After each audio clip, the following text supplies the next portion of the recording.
Hello, World History class. This is Mr. Lamond, and we're continuing on with Unit 10. So we've talked at this point about the Industrial Revolution and how the rapid growth of factories and machines and technology has transformed Europe, starting with England and textiles. Well, that has created a huge need, as we discussed the other day, for our causes for imperialism, for raw materials and natural resources. And so one of the most important and effective ways that Europe found to get raw materials and natural resources, and then in turn markets to sell those finished products, was through the process of imperialism. What we want to do now is look at what imperialism looked like in three different places: in Africa, in China, and in India, beginning with Africa. So how did Europe win the race to imperialize Asia and Africa? And what was it like in Africa? So if you think, when we first start with Africa, Africa was this intricate, complicated system of tribes and clans. It's very, very hard to live. So you don't have very large groups at any given place. That's why this map looks like spaghetti. Very small tribes, very small clans, because existence, survival was very difficult. They're subsistence farming, a little bit of food here, a little bit of food there. Definitely not surplus, definitely not specialization in most of these tribal clans. Well, slowly we get the birth of some kingdoms. Remember, we talked about Ghana and Mali and Songhai. We talked about Kush and Aksum, the city-states like Kilwa and Mombasa. But for the most part, Africa lay pretty much unorganized because of a deficiency of technology. So then during the age of exploration, remember most of your Portuguese, Da Gama, Dias, etc., covered the coast of Africa, but people really didn't want to go inland. Inland was kind of a scary place. They're willing to get slaves off the coast as part of the triangle trade and take them on the Middle Passage, but people didn't want to go inland.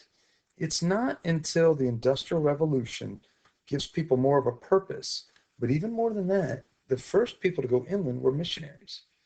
Maybe one of the most famous is a guy by the name of David Livingstone, a Scottish missionary who covered much of sub-Saharan Africa, brought Christianity to many of these people. I mean, a lot of Africa today is Christian nations. And as a result of he was kind of one of the first, and he loved Africa. He ends up dying in Africa, bringing the gospel to these people. But the reports that came from his missionary exploits kind of set off an arms race, so to speak, as Europe starts to fight over the deposits, natural resources, raw materials, etc. They referred to it as the mad scramble for Africa. Well, the problem with that was people were concerned that these colonies were going to be fought over, and they didn't want another set of wars to break out in Europe. And you can see this political cartoon. You've got, looks like Germany and Holland fighting over land. Maybe it's England. I guess Germany had the spiky helmet, but fighting over land in Africa. Well, they didn't want to fight over it, and so what they decided to do is they all met in 1884 at the Congress of Berlin. Congress just means a group meeting. And you can see people from all different countries coming together to set the rules for colonizing Africa, to make it so that everybody got their fair share, everybody got what they wanted, etc. If you notice, you see some straight lines here, straight line here, straight line, straight line. Everywhere you see straight lines, that tells you it's a man-made border. Straight line here. Another thing you notice how the Congo gets this one little strip of land right here out to the coast. Well, that's so Belgium could get everything they could, raw materials from here, but also get it to the ocean. Those are man-made sorts of behaviors, boundaries, excuse me. You also see some of the names. Rhodesia, named after a guy named Cecil Rhodes, who we'll see here in a little bit. But the guy had his own country. Okay, these are British East Africa. They're calling it a British name. French West Africa. These aren't African names even. And so by 1914, you can see Europe controlled about 90% of Africa. And this is what we've been working with our pie graphs, where you notice the size and percentage of land controlled by each of these European countries. King Leopold of Belgium actually referred to the whole thing as the magnificent African cake, which gives you some of the social Darwinist, Europe is better than everybody else philosophy, so we can slice it up any way we want to. Very arrogant, in terms of their view of Africa. Now, Britain was probably the most powerful, probably the most influential in all of imperialism. And we know that they had a huge industry with lots of demand for raw materials, claiming Egypt, East Africa, etc. But if you notice, by controlling Egypt, they also controlled the Suez Canal, which they basically took from France. And the Suez Canal is what allowed them to ship things from India, one of their most important colonies, up through the Mediterranean to get to England faster. There's Cecil Rhodes, the explorer who is shown as dominating and controlling Africa. This isn't a country. He's not representing a country. He's an individual. He's an entrepreneur. It'd be like if Mark Cuban took over, part of South America. Okay, and that's kind of what they're doing here. It just shows the arrogance, this belief that the European races were the most fit. They had won the social Darwinistic race, survival of the fittest, etc. Rhodes was famous for his mines. You ever hear De Beers mines, diamonds, etc. That's from him. Now, many of these African kingdoms tried to rebel, but most failed, again, as a result of a lack of technology.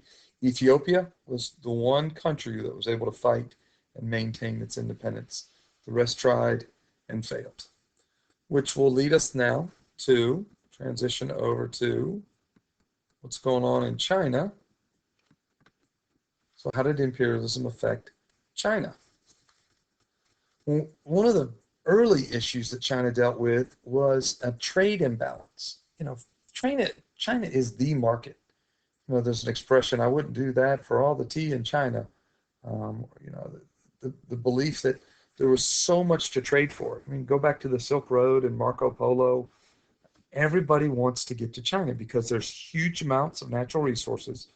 Plus, anything that you could sell to Chinese, you're going to be rich because of how many people there are to buy. Well, the British were buying up good after good, silk, tea, mostly those two products, but other things. And as a result, they were losing all their silver. They were paying out money and getting things in return, and they didn't want to keep paying out money. So they found another product that they could sell to the Chinese. Instead of giving them their silver, they could give them opium. Opium is a flowering plant that grows in the Middle East, in the Near East, places like Afghanistan, Pakistan, and in India, a British colony. And they could grow all kinds of opium, which can be turned into a drug, an opiate. That's where we get that term from. And so they would take this opium and trade it to the Chinese for the tea and for the silk. Well, very quickly, Chinese people became addicted to opium. It's a drug. It's like heroin. It's like cocaine. It's terrible. And many Chinese became addicted, such as that the emperor banned Britain from bringing it. No more. You can't bring opium to trade for our goods. We don't want your drugs. You can't have them for our silk and for our tea, etc. Well, what was the British reaction? They started a war with China called the Opium War, which basically was their technology, so much better off than the Chinese technology, forcing the Chinese to accept opium as a method of payment. Think about that. They forced China to take drugs instead of money. That's imperialism.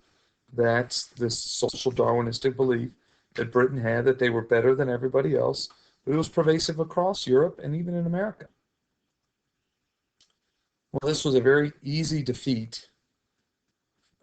The British were easily able to defeat the Chinese. And so at that point, Europe begins to open up what they refer to as spheres of influence. Notice the colors here. These are European countries and Japan who have forced these little areas into their Chinese boundaries and basically said, everyone who lives around here, this little orange area, okay, you're going to trade with Britain. And if you live in this little green area, you're going to trade with Germany. And this little yellow area trades with France. And this area, and so think of it this way. Purple is Burger King. Okay? Well, Burger King doesn't control your company, your house. It doesn't tell you what kind of car to drive. But they're basically saying the only fast food you can buy is Burger King. And down here you got Pizza Hut. Okay? And they're not saying what color house you have or what job you have or what kind of government you have. They're saying all you can buy is Pizza Hut. And that's what these spheres of influence were. And you can see that China wasn't very happy over here with these 5 countries. You could probably, take a second and see if you could predict who is who based on there's the names of the country and which is which. But they're slicing up China like a magnificent African cake. And so China had to basically lose their sovereign right to decide who to trade with and who not to trade with. Well, this again led to conflict. And it led to conflict where China's going to go against the superior technology of Britain and the West. You've got the first machine guns here. You've got these huge battleships, these steel battleships. And the Chinese tried to fight back with rebellions, the most famous of which was the Boxer Rebellion. The Boxers were a group of Chinese peasants, commoners, came from the Society for the Righteous Fist, hence the nickname Boxers. And they went after the Europeans, and they lost handily. These people were crushed. You could see the execution of one of the Boxers here. You could see the Western technology. These are European soldiers going to fight. And the Boxer Rebellion was another failure in China's independence. Okay, we could also talk about India.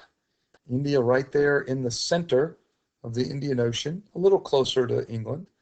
Most famous for 2 trade goods, tea and cotton. Now you can see here our map that basically shows Europe dominating Africa and Asia, but the most important of all of these European nations was Britain. You can see this political cartoon, how greedy Britain is being. And remember the expression, the sun never sets on the British Empire. They got a little bit of something everywhere. Well, they really focused on India. The crown jewel is what they referred to it because of the tea and the cotton, and as we've now seen, also the opium. And they can get all of those products for a very low rate in India and then ship them. Remember the Boston Tea Party?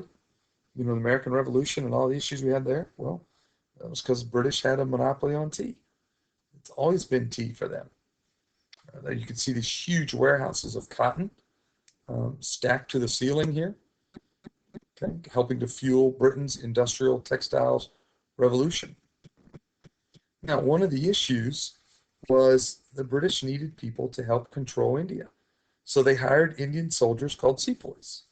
Well, in an example similar to a Boxer rebellion, the sepoys began to get frustrated, as many Indians did, because of their lack of independence. The American Revolution, Americans fought for independence. Now some of the Indians are going to fight. And one of the problems they had was the rumor that their gun cartridges, so you can see here, these are old muskets. In a musket, you would carry a cartridge. And inside this cartridge would be a little musket ball, a little bit of gunpowder, a little bit of cotton fiber to catch fire to light the gunpowder. And you would carry, 20 of these things in a box hanging by your waist. When it was time to load your musket, you would take out this cartridge, and with your mouth, you would tear off the top, kind of like, tearing off, like a candy wrapper, and pour everything in the gun barrel. Well, the way they got the paper to stay stuck so that it didn't unwrap was they greased it with either pork or beef fat. Well, let's go way back to when we first talked about the Indus River Valley. What 2 religions did we say dominated India? Hinduism and Buddhism, but Buddhism moves to China. What religion did the Mongol horde bring in? Islam. Well, do Muslims touch pork? Do Hindus touch beef? The answer to that is no. And so these sepoys didn't want to do this, have these cartridges, with the pork and the beef. They can't put it in their mouth. And so it started a fight, a rebellion. And they fought back against the British. And again, that doesn't work so well. The British sends in troops, they win by technology, and the Sepoy Mutiny or the Sepoy Rebellion is crushed. It does not go very far. Okay, you could see here some were hung. These are literally going to be blown apart by a cannon, which is a very not British way of killing people, but that's what they did. And so you can see that imperialism had a huge effect on Africa and Asia as these European countries pretty much dictated what they wanted in search of raw materials and markets. And there's lots of hostility that's left over. There was hostility in the classes. The caste system was made worse. They split the Muslims and the Hindus. And because so much of their farming was tea, cotton, and opium, which you can't eat, there was huge food shortages in India, which led to increased starvation. Much of what we talk about of imperialism is negative, and this you can see is another reason.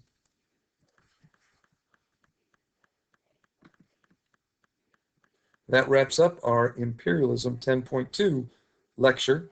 You can now finish out your outline and work on your limerick.